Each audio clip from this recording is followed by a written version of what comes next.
हम तुम्हारी तपस्या से प्रसन्न होकर तुम्हें वरदान देने के लिए ही प्रकट हुए हैं। यदि ये सच है भगवान, तो मुझे ये वरदान दीजिए कि कठोर व्रतधारी महर्षि दधीचि मेरे द्वार के याचक बने और मेरे द्वार पर आकर मुझसे भिक्षा मांगे।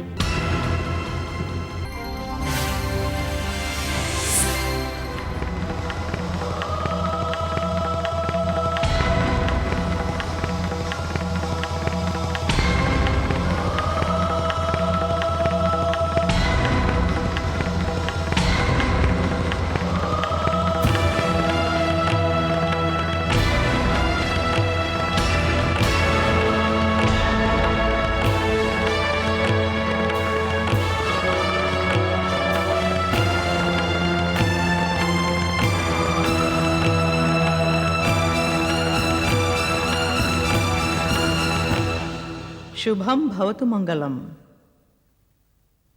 हे ब्रह्मा जी, हे विष्णु जी, क्या विपदा है आपकी? बिना शिव के आपका आगमन कैसे हुआ?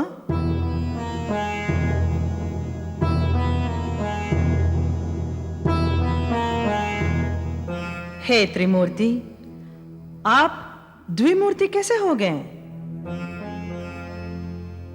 हे अंतर्यामिनी माता, आप तो घट घट वासिनी हैं, परंतु हे माता, हम किस मुख से कहें कि बिना चाहे हम शिव के विरोधी बन गए हैं। आप और शिव के विरोधी?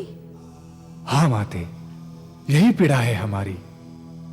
दक्ष प्रजापति ने छल से हमसे यज्ञ पुरुष बनने का वचन लिया है। हे भगवती, हमें यज्ञ का ब्रह्मा बना दिया है। अब हम वचन देकर यज्ञ में भाग लेने के लिए विवश हो गए हैं। हे जगदंबिके, हम यदि यज्ञ में भाग लेंगे तो सारे ब्रह्मांड में शिवद्रोही बन जाएंगे। बिना शिव के मुझ विष्णु और इन ब्रह्मा को कौन मान्यता देगा? शिवद्रोही बनकर हम संसार के मानचित्र से मिट जाएंगे मां। हम उपहास के पात्र बन जाएंगे मां। त्रिलोकी में हमारी थू थू हो जाएगी। हम शिवद्रोहियों का अब कैसे कल्याण होगा मां? कृपया मार्गदर्शन करें। हे ब्रह्मा जी और विष्णु जी, आप दोनों तो शिव तत्व के ज्ञाता हैं। ये भली भांति जानते हैं कि शिवद्रोहियों की रक्षा मैं स्वयं भुवनेश्वरी भी नहीं कर सकती। हे देवों, मेरी सृष्टि चक्र का जो केंद्र बिंदु है वो शिव ही है। जिस प्रकार आकाश में ध्रुव तारे को केंद्र बिंदु बनाकर सप्तऋषि, सूर्य, ग्रह, नक्षत्र आदि तारे परिभ्रमण करते हैं, उसी प्रकार मेरे चराचर ब्रह्मांड रूपी श्री यंत्र की धुरी शिव ही है और उनकी गति मैं महेश्वरी हूं। मैं शरीर हूं तो हृदय शिव है। हे माता, तो क्या त्रिभुवन में जो अमंगल अपशकुन हो रहे हैं उनका कोई निवारण नहीं होगा? क्या असमय ही महाप्रलय उपस्थित हो जाएगा? हम ब्रह्मा और विष्णु का भी उसमें विलय हो जाएगा? हे आदि देवों, मेरी सृष्टि के विधान का मूल कारण कर्म है। कर्म की गति कभी भी टाले नहीं टलती। कर्म का फल सभी को भोगना पड़ता है, आपको भी और समूचे ब्रह्मांड को भी। हे माता, तो क्या हमने जो यज्ञ में भाग लेने का जघन्य अपराध किया है उसका फल हमें शिव के कोप के रूप में भोगना ही पड़ेगा? हे देवों, किसी भी घटना का निश्चित कारण होता है और उसका उद्देश्य भी उसी में छुपा होता है। श्राप और वरदान, दंड और पुरस्कार, ये सब सूर्य से निकली हुई किरणों की भांति सदैव प्रकट होती रहती है। वही तरंगें किसी के लिए दुख का कारण बनती हैं और किसी के लिए सुख का कारण बनती है। हे भगवती, हम आपके रहस्यमय वाणी को समझ नहीं पा रहे हैं। हे विष्णु जी, पद और मान के अहंकार से अंधे हुए दक्ष को वचन देकर आप दोनों यज्ञ में भाग लेने पर विवश हो गए हैं। आपको अपने दिए हुए वचन को मान देने के लिए उस यज्ञ में भाग लेना ही होगा। हे माता, आपने अभी अभी कहा कि आप शिवद्रोही की रक्षा नहीं करती, शिवद्रोहियों का सुरक्षा कवच नहीं बनती, फिर भी आप हमें यज्ञ में भाग लेने का आदेश दे रही हैं? ये आदेश नहीं, आप दोनों की नियति है। हे भगवती, हम आपकी लीला समझ नहीं पा रहे हैं। हमारी दुविधा का हरण करें मां, हरण करें। हे देवेश्वरों, जैसे प्रलय सृष्टि के नए सृजन की भूमिका होती है, उसी प्रकार कोई महाविनाश नए मंगल का शुभ आरंभ भी बन जाता है। महादेव शिव को लगा दक्ष का श्राप दक्ष प्रजापति के अभिमान के सर्वनाश का कारण भी बनेगा और जगत के नए वरदान का उद्घाटन भी करेगा। परंतु हे भगवती, हम तो सदा सर्वदा के लिए निस्तेज हो जाएंगे, हमारा आधार और अस्तित्व समाप्त हो जाएगा। आने वाले इतिहास में हमारा नाम स्वर्ण अक्षरों में नहीं, काले अक्षरों में लिखा जाएगा। हे देवों, आप दोनों को भी अपना कर्म फल भोगना ही होगा। आपको अपने अतीत के श्राप को वर्तमान में भोगना है।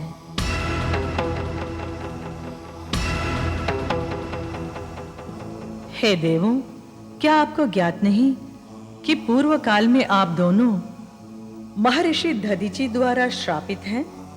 दधीचि का श्राप? महर्षि दधीचि? हाँ, उन महर्षि का श्राप क्या था, कृपया स्मरण कीजिए। ओम नारायण नमः। ओम नारायण नमः। ओम नारायण नमः। ओम नारायण नमः। ओम नारायण नमः। ओम नारायण नमः। ओम नारायण नमः। ओम नारायण नमः। हे महान तपस्वी क्षव, अपनी समाधि त्यागो वत्स। तुम्हारी कठोर तपस्या से हमारा हृदय द्रवित हो गया है। हम तुम पर प्रसन्न हैं। भक्तराज, वरदान मांगो, वरदान।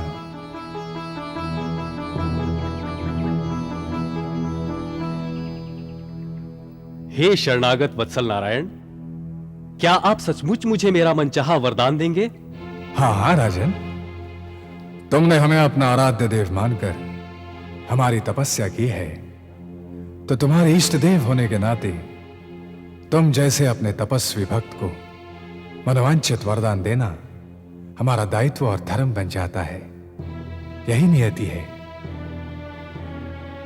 विश्वास करो राजन, हम तुम्हारी तपस्या से प्रसन्न होकर तुम्हें वरदान देने के लिए ही प्रकट हुए हैं। यदि ये सच है भगवान, तो मुझे ये वरदान दीजिए कि कठोर व्रतधारी महर्षि दधीचि मेरे द्वार के याचक बने और मेरे द्वार पर आकर मुझसे भिक्षा मांगे। नहीं राजन क्षुभ, ऐसा मत कहो। च्यवन ऋषि के परम तेजस्वी पुत्र दधीचि तो स्वयं भगवान शिव से वरदान पाकर परम सिद्ध हो गए हैं। वह एक उच्च कोटि के निर्दोष महात्मा है। उनके प्रति आपके समान सामर्थ्यवान राजा को घृणा के भाव नहीं रखने चाहिए। वह आपके दीन याचक नहीं बन सकते राजन, यह असंभव है, असंभव। मैं जानता हूं भगवान, महामृत्युंजय मंत्र की शक्ति से उन्होंने शिवजी से वज्र देह और संपूर्ण सिद्धियां प्राप्त कर ली हैं। अतः अपने इसी तपोबल के अहंकार में आकर वो हम जैसे उदार राजाओं को कुछ नहीं समझते। इसीलिए मेरा हठ है कि वो मेरे द्वार के याचक बनने ही चाहिए, बनने ही चाहिए। हे राजन, तुम चाहो तो हम तुम्हें तीनों लोकों का राज्य भी दे देंगे, परंतु महर्षि दधीचि को विवश करना हमारी सामर्थ्य से बाहर है। हे नारायण, आप वचनबद्ध हैं और हमारे इष्ट देव होने के कारण हमें वरदान देना आपका धर्म है, आपका दायित्व है और यही नियति है। स्मरण रहे, आप अपनी वचनबद्धता के बंधन में बंधकर विवश हैं। हे नारायण, यदि मुझे वरदान देना है तो यही वरदान दीजिए, महर्षि दधीचि मेरे द्वार के याचक बने और मुझसे भिक्षा मांगे। अन्यथा आपकी वचनबद्धता और वरदान देने की परंपरा कलंकित हो जाएगी। हे राजन, हे मेरे भक्त, तुमने तपस्या के द्वारा हमें वरदान के बंधन में बांध लिया है, हमें विवश कर दिया है। अतः हम तुम्हारा कार्य साधने के लिए वेश बदलकर महर्षि दधीचि के पास जाएंगे, उन्हें छल से वचन की डोरी में बांधने का प्रयास करेंगे। परंतु राजन, यह बहुत ही कठिन कार्य है, इसका परिणाम क्या होगा हम नहीं बता सकते। अब जैसी महामाया की इच्छा।